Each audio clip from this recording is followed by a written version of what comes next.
ও হে ছোটু, তুমি তো আমার হাঁটুর সমানও নও। আমার শরীরের জোর দেখেছো? মানুষ আমাকে কত যত্ন করে, কারণ আমি অনেক বড়।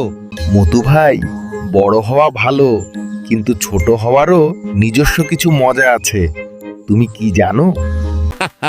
ছোট হয়ে আবার কি লাভ? আমি চাইলে এই পুরো মাঠের ঘাস একাই খেয়ে নিতে পারি।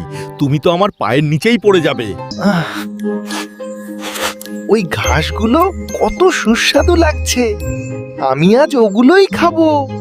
উফ, এই বেড়াটা বড্ড ছোট। আমি ভেতরে যেতে পারছি না, আমার শিং আটকে যাচ্ছে। দেখলে মতু ভাই, তোমার বিশাল শরীর আজ তোমার বাধা হয়ে দাঁড়িয়েছে, কিন্তু আমার এই ছোট শরীর আমাকে সহজেই ভেতরে নিয়ে এলো। তুমি ঠিকই বলেছ ছোটু।